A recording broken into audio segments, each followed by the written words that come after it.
Non, jamais. J'ai survolé l'Iran en allant en Chine.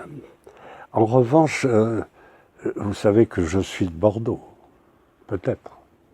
Donc, j'ai beaucoup vécu mon enfance et mon adolescence à Bordeaux. Dans quel lycée? Le lycée Montaigne, le lycée Montesquieu. Montesquieu, cher monsieur, voilà mes relations avec l'Iran, ou plus exactement la Perse. Les lettres persanes sont de Montesquieu. Comment peut-on être persan? Donc, il a eu le premier, cet écrivain de Bordeaux. Vous savez, à Bordeaux, il y a Montaigne, il y a Montesquieu, il y a la Boétie, l'ami de Montaigne, et il y a Mauriac pour la politique, et finalement, il y aura moi. C'est déjà fait, légendairement. Par conséquent, c'est Montesquieu qui vous remercie de vous occuper du français, car lui s'est occupé de l'identité persane.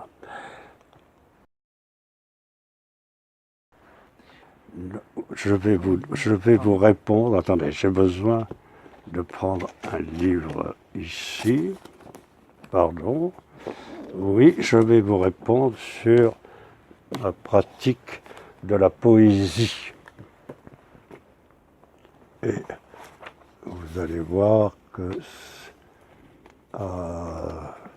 alors, c'est là, c'est là. Et je vous réponds immédiatement sur la poésie qui m'importe. Omar Khayyam. Ce nom est pour moi tout à fait sacré. Nous sommes, dis-je maintenant, entre le XIe et le XIIe siècle. Il y a un paradis en Perse, et ce paradis est une ville, Nishapur, dont les géographes arabes donnent alors la description suivante. Autour de Nishapur, des champs couverts de violettes, de jasmin et d'iris. Dès qu'on entre dans la ville, le parfum délicieux des jardins et des vergers, les faubourgs sont pleins de fontaines. Et ça, nous sommes avec les Roubaïat, les quatrains d'Omar Khayyam, où il n'est question que de vin, d'ivresse et de filles. La grande civilisation persane est là. Vous, je cite, vous, mes compagnons, vous, les libres, au loin, islam, religion, péché, assieds-toi au paradis avec une jolie.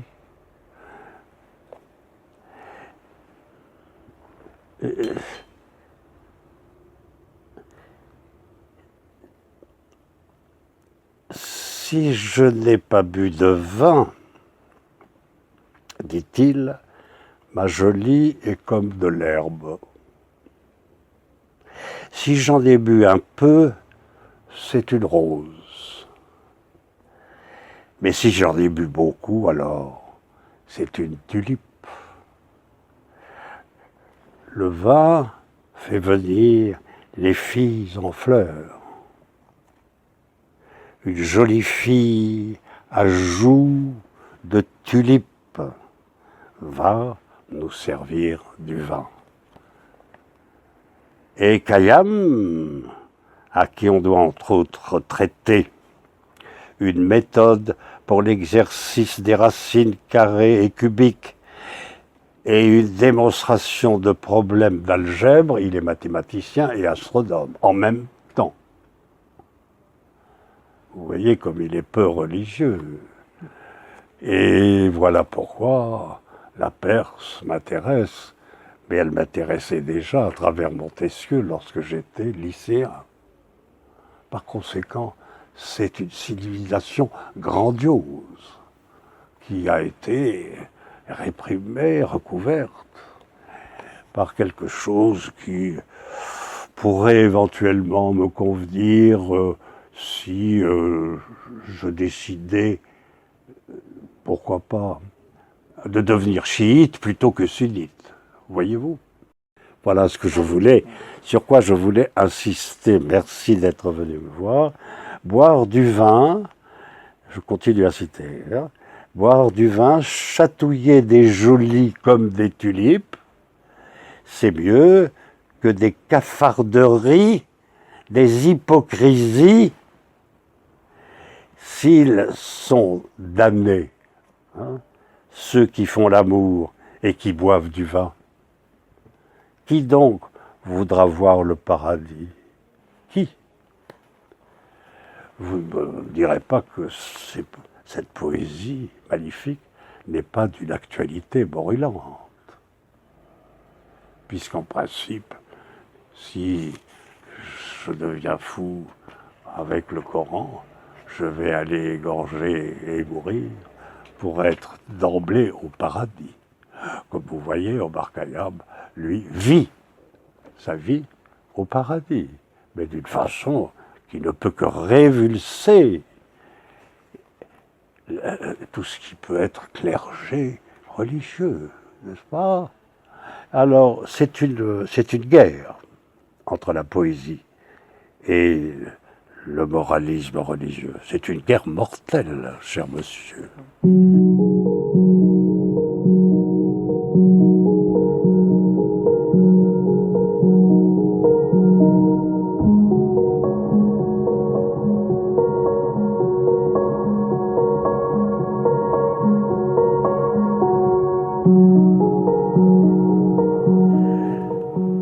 20 tulipes roses, regardez ma jolie, voilà. Nous ne quittons le verre de vin, ni le jour, ni la nuit. Nous ne laissons en paix les filles, ni le jour, ni la nuit. Vraiment, hein, voilà. Ah, il aime les filles, figurez-vous. Ça aussi, c'est très surprenant. Parce qu'enfin, il a l'air de se débrouiller très bien avec les filles. Il ne leur reproche pas grand-chose. Donc, il suffit de les traiter de tulipes ou de roses pour qu'elles soient très proches de lui. Ça aussi, c'est d'une actualité brûlante. Et si nous sommes ainsi, c'est que Dieu nous a fait ainsi. Nous sommes avec le vin, avec les filles, avec Dieu, jour et nuit. Écoutez, c'est extraordinaire parce qu'on vous a, à mon avis, jamais parlé de Dieu comme ça. Et il est très connu en Iran. Et j'aimerais que vous vérifiez qu'il est su par cœur, le Rubaiyat, en Iran. Et je peux vous affirmer que vous aurez du mal à trouver un Iranien pour vous parler comme moi d'Omar Khayyam. C'était un Français qu'il vous fallait venir voir pour qu'il vous en parle à ce point. Vérifiez, enquêtez. Ça vous dit quelque chose, Omar Khayyam? Oui, oh oui, bien sûr, c'est très célèbre. Oui, mais alors quoi? Vous connaissez ce que c'est qu'une tulipe? Oh non, les tulipes, ce sont des harceleurs, des prédateurs qui parlent de ça, des violeurs, comme le dit MeToo. Donc c'est pas possible. Omar Khayyam, voilà, pour la Perse éternelle à travers ces poèmes-là, libertin comme une tulipe, à la fois infidèle et croyant. Écoutez, mais c'est merveilleux. On dirait du Solers, vous ne trouvez pas? Quand on le lit. En Iran, je ne sais pas. En France non plus. L'état de la rose, le buveur seul est en état de le savoir, et pas les tristes docteurs au triste savoir. Voilà, quelqu'un qui s'en prend directement à tous les imams de la terre. Et c'est très bien de le faire de cette façon, d'après moi. La rose de la gaieté s'est épanouie. Tout point que peint la violette en jaillissant de terre a été un grain de beauté sur la joue d'une jolie. La torche de la rose s'est allumée au milieu des prés en fleurs. Mettons-nous près du fleuve avec une guirlande de filles aux yeux noirs. Écoutez, c'est incroyable, mais c'est incroyable. Oh, 100 fois, 1000 fois d'années, damnation. Oh, digne d'allumer les feux de l'enfer, jusqu'à quand vas-tu prier pour le salut d'Omar? Qui donc es-tu pour enseigner la pitié? Vous savez à qui il s'adresse, là? À sa mère. Quel esprit libre! Vive Khayyam! Vive la Perse!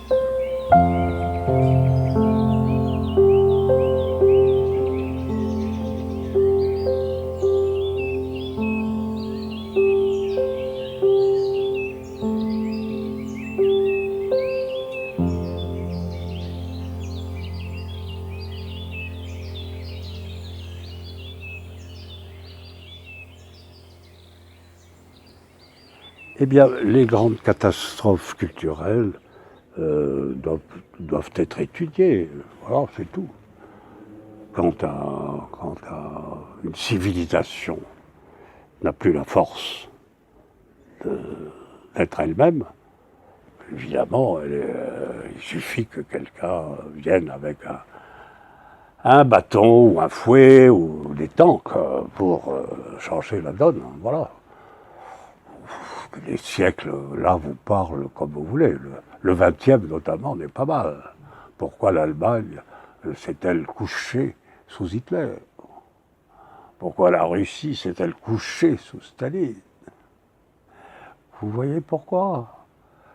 Parce que l'être humain n'a pas la force de traiter son corps avec des tulipes.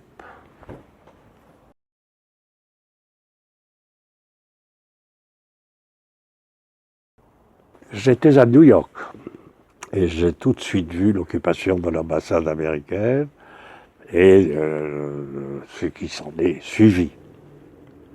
Et là, ma première réaction a été ambiguë.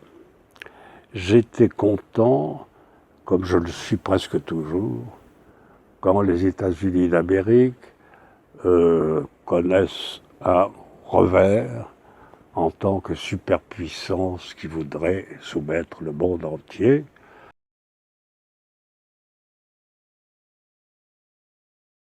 C'est rien. C'est rien. Tout le monde, personne ne connaît l'Iran. Pour connaître l'Iran, il faudrait fréquenter des tulipes d'Iran. Et je suis persuadé, je suis sûr de ce que je vous dis, que les femmes iraniennes sont tout à fait plus libres que la plupart des femmes qui sont obligées de vivre sous une pression islamique. Tout ça, c'est rien. Décapez, trouvez des tulipes, vous allez les trouver. Je suis sûr qu'elles sont là. Je vais à Téhéran et je rencontrerai des tulipes. Merci beaucoup.